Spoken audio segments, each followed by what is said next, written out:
Madame Lefevre, a widow and village resident, belonged to that peculiar breed of women, half peasant, half lady, who delight in adorning themselves with ribbons and frilly hats, speaking with affected airs, and striking a dignified pose among common folk, all the while concealing a coarse, rustic nature beneath a comical, almost clownish facade.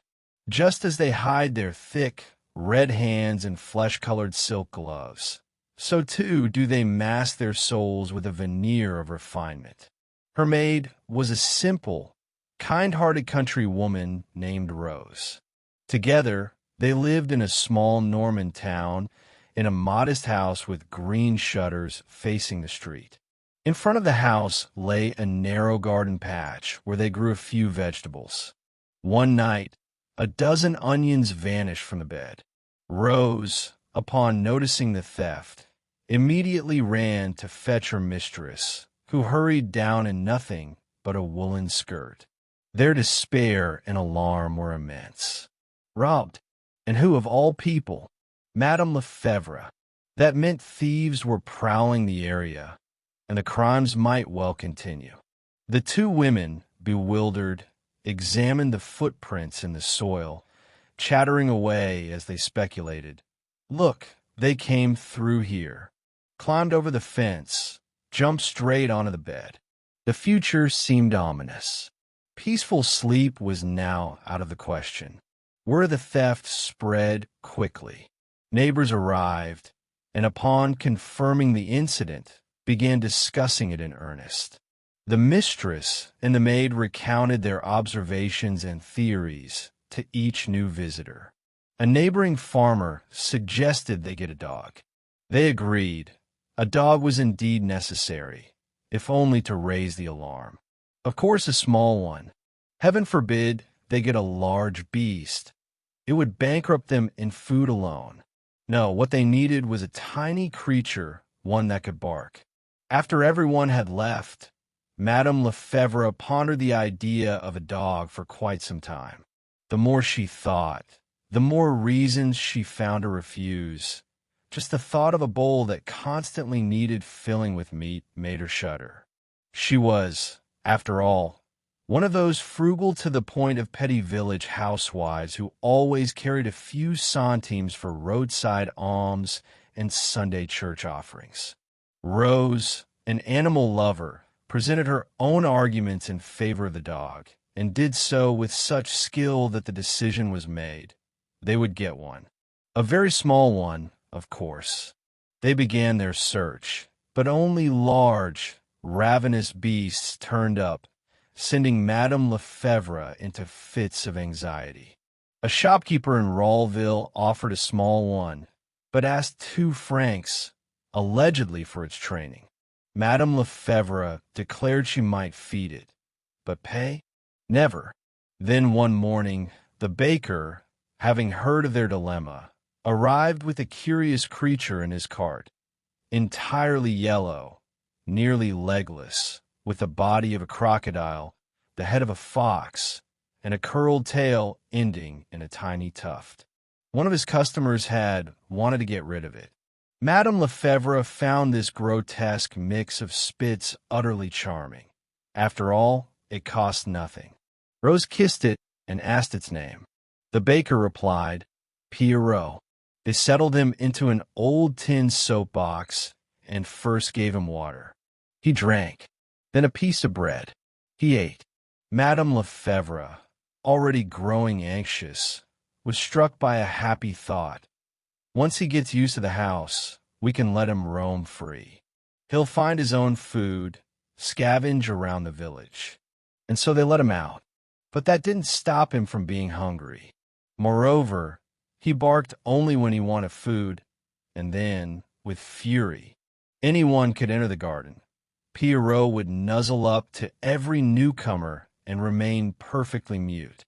Nevertheless, Madame Lefevre gradually grew accustomed to the animal.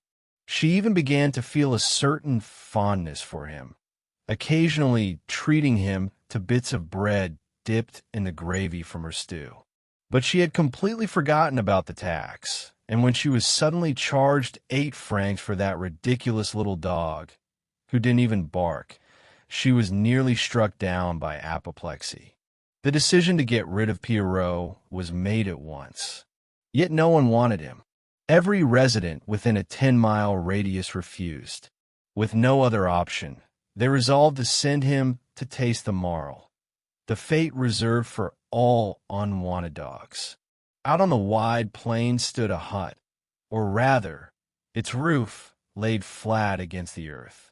This was the entrance to the marl pit, a deep vertical shaft plunging 20 meters down, ending in a network of long underground galleries. Once a year, during the fertilizing season, men descended into the pit. The rest of the time, it served as a graveyard for doomed dogs. Passers-by often heard plaintive growls, bitter or desperate barking, and long, mournful howls rising from the depths. Hunting dogs and guard dogs fled in terror from the groaning pit. If one leaned over the opening, a stench of rot rose up, unbearable. Down there, in the dark, terrible dramas unfolded. While one animal slowly died at the bottom, gnawing on the foul remains of its predecessors, another, larger and stronger, would be suddenly thrown in. Then the two would remain together, hungry, eyes glowing, watching each other, hesitating in dreadful suspense. But hunger drove them on. Suddenly, they would lunge, fighting long and fiercely, until the stronger overcame the weaker and devoured him alive. Having decided Pierrot would go to the pit, they sought someone to carry out the task. A laborer who knew the way asked for 10 sous. Madame Lefevre found that excessive. The neighbor's groom agreed to do it for 5, but even that seemed too much. Then Rose remarked that it would be better to take the dog themselves. He would be spared rough handling and wouldn't suspect his fate. So it was settled. The two women would go at night. That evening, Pierrot was given a fine soup with a pinch of butter added. He licked the bowl clean. Seeing him wag his tail so joyfully, Rose wrapped him in her apron, and they set off across the field, hurrying like looters. Soon they reached the pit. Madame Lefevre leaned in, listening. Was anyone down there? No, it was quiet. Pierrot would be alone. Weeping, Rose kissed him and dropped him into the opening. Both women bent over the edge, ears strained. First came a dull thud, then a piercing, wrenching cry of a wounded animal, followed by pitiful whimpers of pain, and finally, a desperate howl, a plea for help rising toward the mouth of the pit. Oh, how he barked! How he barked! Suddenly, remorse seized them, despair and a strange, mad terror that made them flee. Rose ran faster, and Madame Lefevre cried out, "Wait for me, Rose, wait." The night passed in nightmares.